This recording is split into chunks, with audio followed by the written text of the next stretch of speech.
നമസ്തേ, കഥകളതി സാഗരത്തിലേക്ക് സ്വാഗതം. ഇന്നത്തെ കഥ ആടിൻ്റെ ചിരി. ആട് ചിരിക്കുമോ? തീർച്ചയായിട്ടും ആട് ചിരിക്കും, ആട് കരയണം. നമ്മൾ കേൾക്കാറുണ്ടല്ലോ. നമുക്ക് നോക്കാം എന്താണ് ഈ കഥയിലെന്ന്. ഇതൊരു ധർമ്മബോധം ഉണ്ടാക്കുന്ന ഒരു കഥ തന്നെയാണ്. ജാതക കഥകളിൽ നിന്നുള്ളതാണ് ആടിൻ്റെ ചിരി. വാരാണസി എന്ന് പറയുന്ന പട്ടണം, അതായത് ഇന്ന് കാശി എന്ന പേരിൽ അറിയപ്പെടുന്ന പട്ടണം, നല്ല തിരക്ക് പിടിച്ച തെരുവുകളാണ്.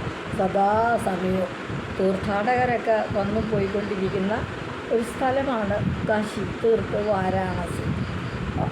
അവിടെ വലിയ കുടിലൊക്കെ കെട്ടി ഒരു നല്ല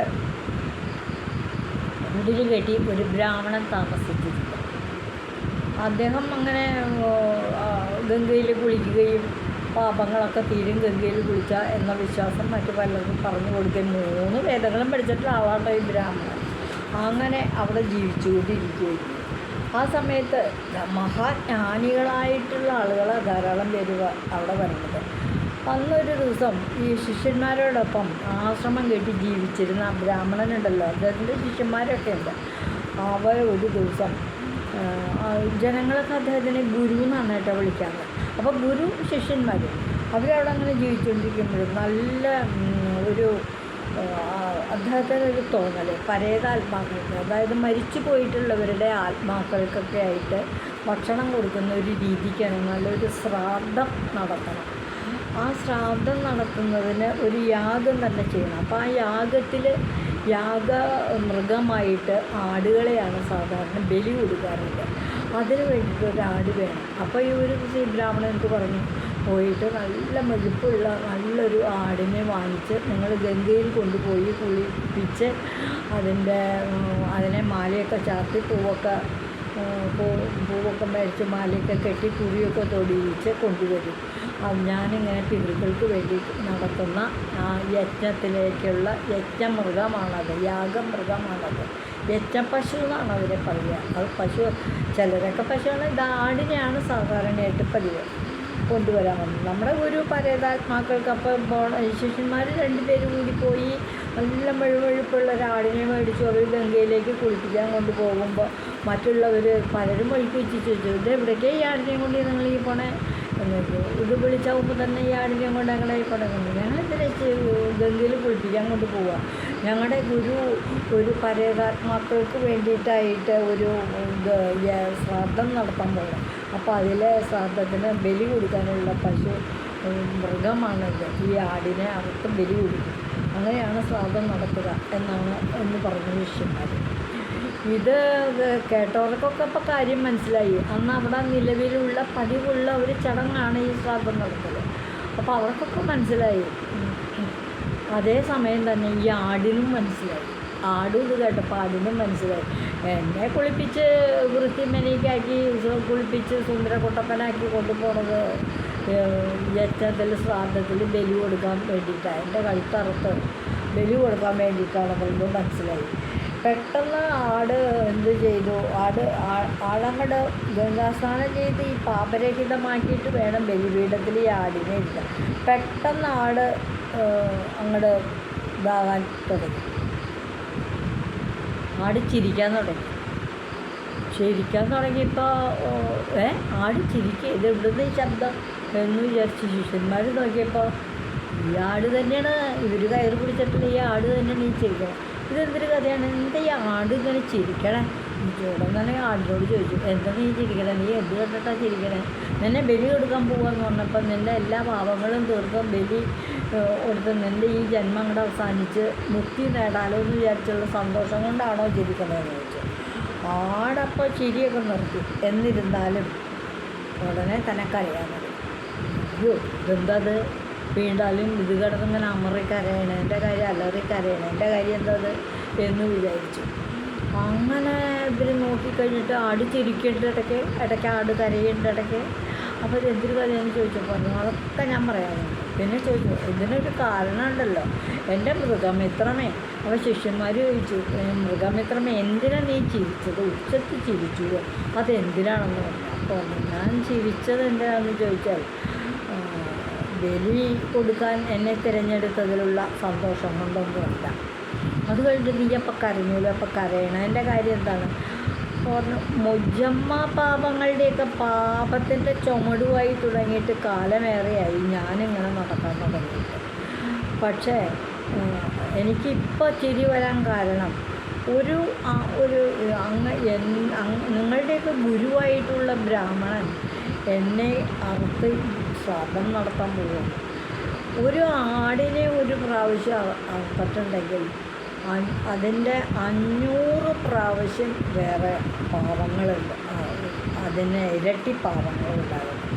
ദാരിദ്ര്യ ദുഃഖങ്ങളും മനുഷ്യജന്മങ്ങളും എത്ര തവണ അനുഭവിച്ചാലാണ് അദ്ദേഹം ശ്രേഷ്ഠ ജന്മത്തിലെത്തിയിട്ട് ഒടുക്കം മുക്തി നേടാനായിട്ട് പോകുന്നത് എന്നോ ആലോചിച്ച് വിഷമിച്ചിട്ടാണ് ഞാനിതായി. യുവയോഗികൾ മൗനികളായി. ഗുരു, ഞങ്ങൾ കുളിപ്പിച്ചുകൊണ്ടിരിക്കുമ്പോൾ ഈ ആട് പൊട്ടിച്ചിരിച്ചു. കുറേ നേരം കഴിഞ്ഞപ്പോൾ ആട് പൊട്ടി കരയുകയും ചെയ്തു. അപ്പോൾ അങ്ങേക്ക് വരാൻ പോകുന്ന ദുരിതങ്ങൾ ഓർത്തിട്ടാണ് കരഞ്ഞതെന്നാണ് പറയുന്നത്. അതുകൊണ്ട് എന്താണ് ഈ ബ്രാഹ്മണൻ്റെ ചോദ്യത്തിന് ഉള്ള ഉത്തരം? ബ്രാഹ്മണശ്രേഷ്ഠ, അതിനുള്ള ഉത്തരം അങ്ങ് തന്നെ ഈ ആടിനോട് ചോദിച്ചു. അങ്ങനെ ബ്രാഹ്മണശ്രേഷ്ഠൻ ചോദിച്ച ആടിനോട്, നീ എന്തിനാ ഇതിൽ നിന്നെ കുളിപ്പിക്കുമ്പോൾ കരഞ്ഞത്? എന്തിനാ നീ ചിരിച്ചത്? എന്തിനാ നീ കരഞ്ഞത്? അപ്പോൾ ഒരാടിൻ്റെ ഗളച്ഛേദം ചെയ്തതിൻ്റെ പാപമോചനത്തിന് 500 തവണ എൻ്റെ ഗളച്ഛേദം ചെയ്യണമെന്നാണ് വിധി ഉണ്ടായത്. അപ്പോൾ 500 പ്രാവശ്യം ഒരാടിനെ അറുത്തിട്ടുണ്ടെങ്കിൽ അതിന് വലിയ പാപമാണ്. ആ പാപത്തിൻ്റെ ഇത് ചെയ്യണമെങ്കിൽ വീണ്ടും വേറെ 500 ആടുകളെ ബലി കൊടുത്താലാണ് ആ പാപം തീരുക. അപ്പോൾ അതിനൊക്കനുസരിച്ച് എന്തുമാത്രം വരും? ഇനി ഒന്ന് മാത്രമേ ബാക്കിയുള്ളൂ എനിക്ക്. ഇന്ന് അതും കൂടി കഴിഞ്ഞാൽ പിന്നെ എനിക്ക് മുക്തിയായി. അതോർത്ത് അപ്പോൾ 500 പ്രാവശ്യമാണ് എൻ്റെ കഴുത്തറക്കേണ്ടി വരുന്നത്. പക്ഷേ എന്നെ വധിക്കുന്നതിന് ശിക്ഷയായിട്ട് 500 തവണ അങ്ങ് ഗളച്ഛേദം ചെയ്യപ്പെടും. അപ്പോൾ ഒരാടിനെ ഇതുപോലെ നേരത്തെ ഒരാടിനെ ഗളച്ഛേദം ചെയ്യുക എന്ന് വെച്ചാൽ കഴുത്ത് മുറിച്ച് കഴുത്തറുത്ത് കൊന്ന പാപത്തിനാണ്. ആ പാപത്തിന് പല പ്രാവശ്യം 499 പ്രാവശ്യവും ആടായി തന്നെ ജീവിച്ച് ഗളച്ഛേദം ചെയ്യപ്പെട്ടിട്ടുള്ള ആടിനെയാണ് ഇപ്പോൾ 500ാമത്തെ തവണ ഈ ബ്രാഹ്മണൻ ഗളച്ഛേദം ചെയ്യാൻ പോകുന്നത്. അപ്പോൾ എൻ്റെ പാപം തീർന്നു, 500 തികഞ്ഞു, 500ാമത്തെ പ്രാവശ്യമല്ല. പക്ഷേ അങ്ങയുടെ പാപം എന്താ തുടങ്ങണേ ഉള്ളൂ.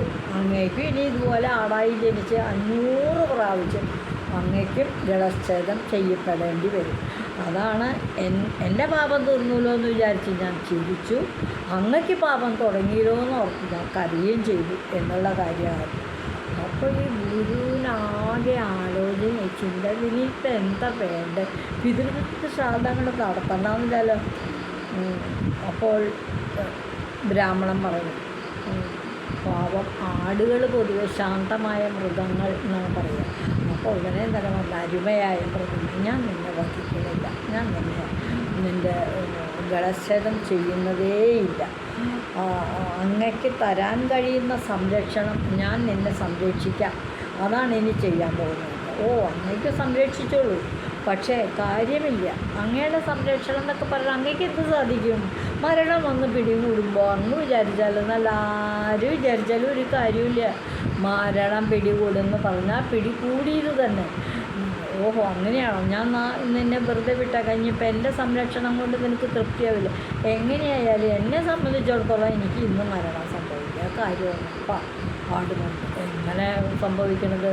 ഞാൻ സംരക്ഷിക്കാമെന്ന് പറഞ്ഞിട്ട് അതുകൊണ്ടൊരു കാര്യമില്ല ഗുരു എന്ന്. അത് കഴിഞ്ഞപ്പോൾ ആടിനെ ഇന്ന് ഞാൻ നിന്നെ സ്വതന്ത്രനാക്കി വിട്ടേക്കരുതെന്ന് പറഞ്ഞ് അങ്ങോട്ട് വിട്ടു.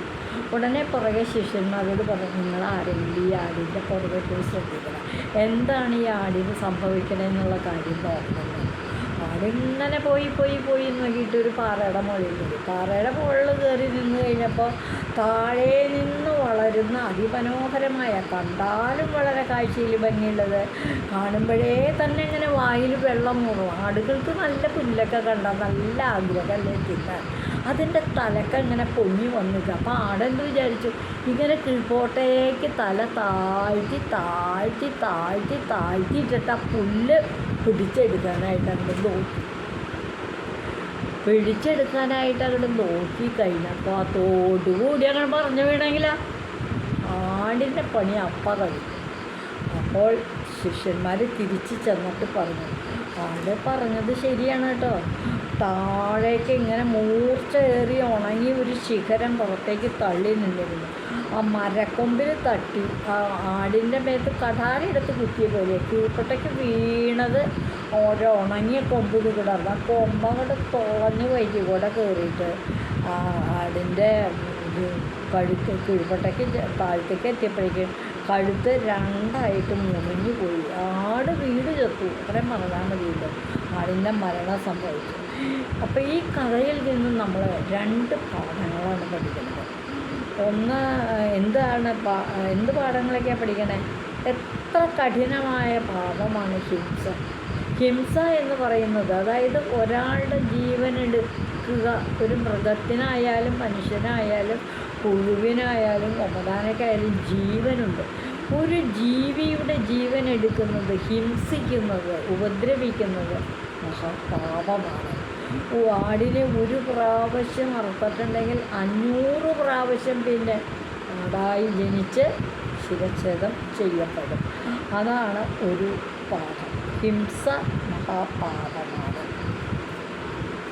അതിന് ലഭിക്കുന്ന ശിക്ഷ വളരെ വലുതാണ്. ഇനി വിദഗ്ധനായ ഒരു ഗണിതശാസ്ത്രജ്ഞൻ കുറിച്ചിട്ട കണക്ക് അത് വളരെ കണിശമായ കണക്കാണ്. ആ കണക്ക് തെറ്റാനായിട്ട് യാതൊരു സാധ്യതകളുമില്ല. കറക്റ്റായിരിക്കും. ഗണിതത്തെപ്പറ്റി അറിയുന്ന ആളായിരിക്കണം ആ ഗണിതശാസ്ത്രജ്ഞൻ. വളരെ രസകരമായൊരു കഥയുണ്ട്. വരാഹമിഹിരൻ എന്ന് പറയുന്ന ഒരു ഗണിതശാസ്ത്രജ്ഞൻ, ഭാവിയൊക്കെ പ്രവചിക്കുന്ന ഒരു ശാസ്ത്രജ്ഞൻ്റെ കഥയുണ്ട്. വരാഹമിഹിരൻ എന്നാണ് പേര്. മിഹിരൻ എന്ന് മാത്രമേ പേരുള്ളൂ. വരാഹമിഹിരൻ എന്ന് അദ്ദേഹം ആർജിച്ചെടുത്ത പേരാണ്, അദ്ദേഹത്തെ കൽപ്പിച്ചു കൊടുത്ത പേരാണ്. ആ കഥ ഞാൻ ഇനി ഒരവസരത്തിൽ പറയാട്ടോ. രസകരമായൊരു കഥയാണത്, നടന്ന കഥയാണത്. ഇപ്പോഴൊന്നുമല്ല, കുറേ കാലങ്ങൾക്ക് മുൻപാണ്. വളരെ സമർത്ഥരായ ശാസ്ത്രജ്ഞന്മാരൊക്കെ നമ്മുടെ ഭാരതത്തിൽ ഉണ്ടായിരുന്നു. അങ്ങനെയുള്ളവരിൽ ഒരാളാണ് വരാഹമിഹിരൻ. ആ കഥ ഞാൻ ഇനി ഒരിക്കൽ പറയാം. ഇപ്പോൾ ഈ കഥ ഇവിടെ നിർത്തുകയാണ്. ഹിംസ മഹാപാപമാണ്, വളരെ വലിയ പാപമാണ്. അതാണ് കേട്ടോ ഈ കഥയിൽ നിന്നും പ്രധാനമായിട്ട് നമ്മൾ മനസ്സിലാക്കേണ്ട ധാർമ്മിക പാഠം. ഇതുവഴി വന്നാലും ഇത്തിരി നേരമിരുന്നാലും കഥകൾ കേട്ടാലും കളിയായി പറയും കഥയാണേ, കാര്യം പറയും കഥയാണേ. നന്ദി. ഈ ചാനലൊന്ന് സബ്സ്ക്രൈബ് ചെയ്യില്ലേ? ജാതക കഥകളല്ലേ.